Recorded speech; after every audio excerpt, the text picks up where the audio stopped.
Labą dieną, labas rytas, labas vakaras visiems žiūrintiem. Mano vardas Mantautas, mane galite pažinoti kaip renginių vedėją, bet gyvenime turiu daug mėgstamų veiklų ir viena veikla irgi ryškėja, man patinka įdomus žmonės, nestandartai, kitokie, kurie turi savo pasaulį, savo mąstymą, savo veiklas ir savo mėgstamas veiklas ir savo saviraišką. Absoliučiai netikėtai. Mes kartas nuo karto su Adomu, kurį aš pristatysiu biškį vėliau, susitinkam įvairiom aplinkybėm prie mokyklos, vaikus kažkada pasiemam, susitinkam šiaip pabendrauti ir susitikom vieną kartą, labai ką tik, prieš keletą dienų. Ir Adomas pasakė, sako, blemba, aš jau esu miręs 10 kartų. Sakau, kaip miręs 10 kartų? 10 kartų jis yra miręs. Pagerbkim tylos minutę šitą žmogų. Pagerbkime.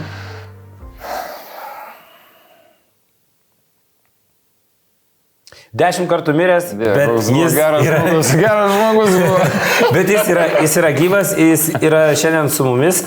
Ir tai yra Adomas Stančikas, tai yra aktorius, režisierius, menininkas, muzikos kūrėjas, tapytojas. Žinai, kaip į mane. Ir kas dar? Ir kaip sako, ar jūs, ir aš kažkada sakydavau, kiek manęs čia yra. Ir po to, žinai, jūs, ir po to aš tada tikrai supratau, kad jūs į mane galima jau kreiptis. Nes ir tapytojas, ir muzikantas, ir samba, kaip sakant, samba Rio de Janeiro. Žmogus orkestras, šitokia klišinė frazė. Taip, iš tikrųjų, režisūrą pabaigęs žmogus tampė viskuo. Tampė viskom. Jeigu taip trumpai, tau dabar yra 42 metai. Vis dar, džiaugiuosi tuo labai dar. Kaip iš vis atsiradai teatre, teatro scenoje, aktorystėje ir taip toliau? Kas patraukė gal nuo pat šaknų, iš vaikystės kažkoks impulsas buvo? Vaikystėje visą laiką, kaip ten bebūtų, įtakoja viską. Tavo tolimesnę raidą. Aha. Ir vaikystėje labai svarbu, kur tu, kas tave... Į kokią terpę tu kas tave pakreips, kur tave, kas pagaus už rankos, kas nuves, pagavo mane mokytoja lietuvių kalbos. Captų už ranką, saka, ateik, saka, ateik, tuoj pažiūrėsi. Tu čia skaitysi, ne? Tu čia dabar skaitysi tuos visus mūsų klasikus, žinai, Putinus ir... Tai Putinas Mykolaitis, Mykolaitis Putinas mūsų. Tai va, ir pradėjau skaityti, ir tapau laureatas, ir po to, aš jau galiu būti ir aktorius, ir, žinai, čiok šmokštai į Kauną, ir čia, žiūrėk, jau duoti man asilo vaidmenį, supranti, ir kaip man perlip per save Hamletą, žinai, kaip man suvaidinti tą asilą, žinai. Aš jo taip ir nesuvaidinau iki šiol, žinai, gaila, galbūt geras buvo startas, ankstesnis startas būtų mano į visą šitą reikalą, bet tada taip atsitiko, kad aš jo nesuvaidinau. Nes labai daug dirbau, o ta prasme ruošiausi ir man režisierius sako, arba tu dirbk, arba tu įklauk. Aš kažkaip labai taip ambicingai priėmiau visą šitą ir aš išėjau ir tada įstojau į Klaipėdos universitetą. Jau apsispakainęs, apsilaužęs sparnus, nusikarpęs angelą to, žinai. Tada tapau režisūros studentu. Ir baigiau studijas ir netikėtai atsidūriau Vilniuje. Galvoju, ieškosi magistro studijų, o čia nėra magistro studijų, čia mažytis lapelis, ieškomi aktoriai naujam lietuviškam filmui. Vilnius po visų turbulencijų patirtų labirintų. Vilnius labai toks labirintas, daug miestas turintis. Aš nueinu į susitikimą su pirmoji to savo kino režisierių, startininku. Ir nieko nereikėjo, sako, tu tiksi, sako. Prašau. Tada buvo gražus toks, žinai, plika galva. skusta toks, akis buvo viškai žemė mačiusi, žinai. Sako, puikus personažas, nu ir va, tai prasidėjo startas. Startas. Ir tą pliką galvą vaikinuką, tą tokį, aš asmeniškai atsimenu ir ko gero pirmą kartą tave pamačiau ekranuose, tai iš Matvajų. Taip, čia tokį, tas kur po to suvažinėja mašina ir tai buvo mano pirmoji mirtis kine. Pirmas filmas ir pirmoji mirtis, iš karto startavau nuo mirties. Nežinau, ir ta mirtis taip sužavėjo, kad jin tęsis iki šiol. Šią dieną jau 10, taip. Jo, ir tu taip tą mirtį pradėjai prisijaukinti arba dar analizuoti? Niekad neanalizavau, bet aš žiūriu, kad čia yra lemtis, žinai. Lemtis, kaip tai bebūtų. Nesakau, kad tai stebuklas, ne? Bet jeigu tai žmogus gali dar po mirties vėl gyventi, tada yra fainai. Ir aš galvoju, kad čia linkėčiau kiekvienam menininkui ne tik po mirties gyventi, bet ir gyventi gyvenimą. Tai pirmoji mirtis, Matvajų personažas, kas tu ten buvai toks? Aš buvau tas, kur mėgsta statinius. Mėgsta statinius. Pavaišint mėgsta draugus. Pavaišint draugus. Legendinė frazė statinė. Iš to. Ir aš valgiau daug. Kaip tu numerį tenais? Pirmoji mirtis. Buvo mirtis, jo, automobilis. Nutrenkė tave. Policija mane nužudo. Mane nužudo policija. Mane nutrenkė policijos mašina. Ir, aišku, patenku į konteinerį. Ir pabūni trumpam miręs. Ir istorijos epilogas būtų toksai, kad aš važiuoju namo troleibus po savo mirties kadrų. Į mane visi žiūri, 6 ryto. Visi žiūri ir nenuleidžia akių. Sakau, kas yra? Vidinis, kas yra? Aš dar nežvaigždė, man niekur nerodė. Ką jūs čia žiūrite man? Ko žiūri? Aš išlipu naujininkuose, policininkai. Tai irgi žiūri į mane. Lemau, ką aš čia prisidirbu, žinai. Grįžtu namo. Gyvenau tada pas bičiulį, jis buvo priėjęs ir pasižiūrė į veidrodį. O čia, žinai, toks kraujo ruožas ant kaklo. Tada aš supratau, kodėl jie mane žiūrėjo. Grimas visagalis ir tu jau didžiajame ekrane. Okay. Ir tada startas. Antras filmas, iš karto antras filmas ir aišku, kaip... Ir antram filmai ir iš karto irgi vėl mirėjai. Kur ten, tas režisierius labai myli mirti, tai jisai kur ten... Čia tas pats režisierius? Čia tas pats režisierius, kuris irgi tavais paliks gyvą. Jis nepalieka gyvų. Ne, jis pastebėjo, kad tu nuo pirmo išstojimo puikiai miršta. Tai. Gerai, kas mirti, gerai, Adomas miršta. Koks buvo antram filme personažas? Personažas buvo irgi Mafija, ne? Ne, mafija, tai čia mafija valdo visur, žinai. Pistoletas rankai, pinigai kitur. Viskas natūrlich. Ir kas nebūtų keikščiausia, šitame filme teko vaidinti be grimų. Net negrimavo. Negrimavo, nes aš buvau ką tik nusibalnojęs savo reiškia, kaktą. Čia buvo toksai šašelis susidėjęs, gyvybingas. Kojytė buvo pamušta. Tai irgi pritraukė prie personažo. Personažai tas netrukdė. Netgi padėjo, aš galvoju. Ir kartais tos aplinkybės, ta organika, nesakau, kad reikia iš tikro mirti. Kaip kad atrodo žmonėms, kurie mėgsta žiūrėti televizorių, pavyzdžiui, kad jau aktorius mirė. Kaip įdomiai, žinai. Bet jisai čia, žinai, kažkaip. Ir kuo tu buvai? Aš tada buvau mafiozas, mes lakstėm su savo, aš lakščiau, žinai, nuo Mažvydo bibliotekos laiptų, mes ten banko apiplėšimą, ir galiausiai turi mirti iš baro scena, reikia susišaudyti, mes čia turime tokias knopkytes, žinai, kiekvienas jau tas, kad jau čia, žinai, ant to kadro artimieji, žinai, tai jau čia patys turi ir susisprogdinti save. Tu pats ir turi... Taip, uždeda čia tokį, ryškis po apačią, priklijuoja rimtą užtaisą su puslyte, su kraujo mililitrais. Ir tu susprogdini tą kapsulytę, tau užšauna, čia išdrasko visus vidurius, atsėdžia.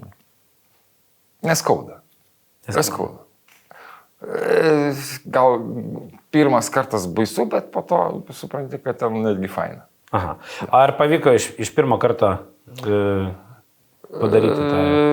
Manau, kad buvo taip. Vienas dublis kažkur ten gal, negaliu dabar tiksliai atsiminti, žinai, kaip miršti. Tam biški dingsta ir tos atminties kažkiek. Bet tikrai nebuvo daug dublių, jeigu ir buvo kažkas. O kaip vyksta, jeigu nepavyksta? Tada pertraukėlė, marškinukai apsivalom ar ne? Antrą užtaisą. Ten apsivalom, ten jau sudraskyti tie marškiniai duoda kitus marškinius. Ir yra ruošiami dubliai, aišku, artistams. Jeigu nepavyksta iš pirmo, tai jie turi turėti vis tiek kažką. Gerai, važiuojam prie trečios. Trečioji mirtis. Trečioji mirtis. Tas pats režisierius, kuriam mirtis labai patinka. Ir čia aš vaidinu kareivį bėgantį pas paną, pats nužudau, aišku, ne tik mane žudo, bet ir aš esu nužudęs ne kartą, ačiū Dievui, kad netikrai. Reiškia, gerklės perpjovimas. Tau? Taip. Perpjauna gerklę? Taip. Bėga kraujas, aišku, puslės vėl padarytas ir dizainerio peiliukas. Jūs įsivaizduojate, kad dizainerio peiliukas yra labai aštrus daikčiukas. Man pjauna gerklę su juo. Iš tikrųjų niekas nedaro, su tikrais įrankiais niekas nežaidžia, jeigu reikia mirti, nes tai iš tikrųjų gali... Pavojinga būtų. Tai būtų taip. Niuansai yra įvairūs. Bukinami peiliukai ir tau tada taip... Bet vienas neatsargus žingsnis ir tu gali tikrai ten gauti kažkiek tai nukraujavimo tikro. Žodžiu, karys ir kas tave pagavo, prasileidai, ko nepastebėjai? Nužudo mergina. Stovinti ant gatvės prostitutė, kuri bando gaudyti pinigus. Pinigai valdo, pinigas žudo pinigas. Žmonės, žinai. Ok, tai sakykime, tai iš eilės trečias tavo vaidmuo ir trečią kartą miršti. Ir tai buvo per vienus metus ir tada mane, reiškia, Klaipėda, menininkai tituluoja ketvirčių menininkų, nes aš jau 3 kartus buvau miręs, atsisėdu pats oriai ant unitazų, sakau, aš ketvirčio menininkas, prašau. Ir mes tada esu fotografu. Kas jisai, niekam nepaslaptis, Darius Vaičekauskas. Tuo metu rengia tą magaziną ir ten ketvirčių menininkų mane tituluoja po 3 mirčių. Po 3 mirčių. Tai buvo 2007 metai.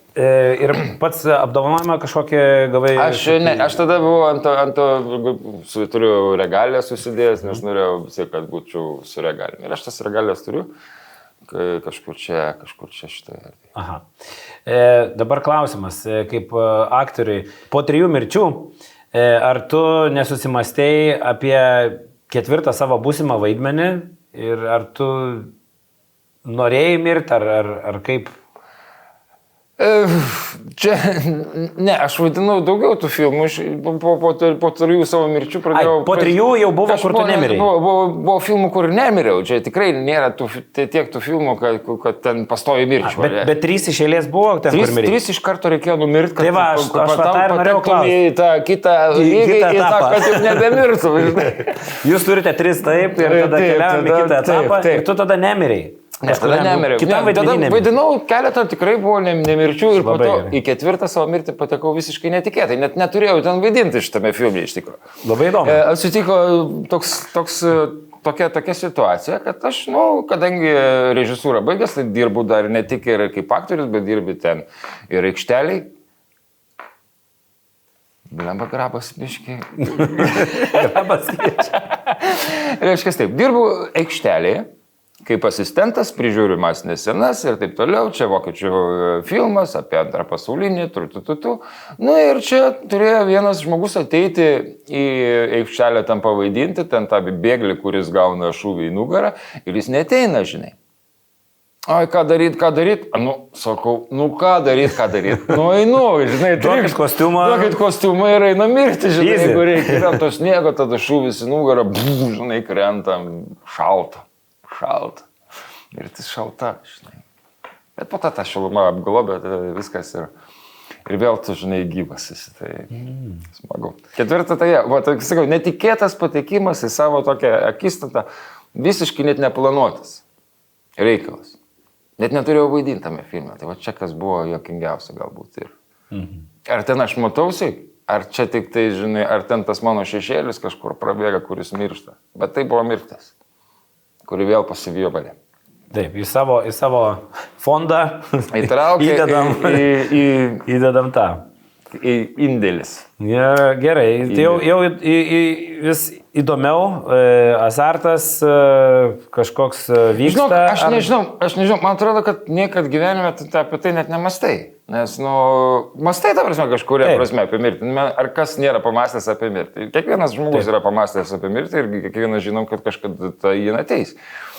Bet kad taip tu lauktum juose, ką žin. Bet kai vaidindamas tu susiduri kur kas dažniau negu paprastas žmogus. Gal ne taip dažnai kaip kaskadininkai, pavyzdžiui, kurie kine tikrai atlieka visos tos mirties triukus. Ir kartais už kitus aktorius, nes būna per daug sudėtingos mirtis aktoriai. Tai reikia imti kaskadininkai ir tada miršta kaskadininkas, o ne aktorius. Bet o kaip tave paveikė ir po kelių mirčių kažkokios mintis atėjo apie gyvenimo laisvę kūrybai, laisvę gyventi, laisvę kurti ir kažkaip koks tada santykis su ta mirtim? Sako, čia yra tas geras posakis, kiekvieną dieną gyvenk kaip paskutinę dieną. Ir galbūt tas posakis ir turi prasme.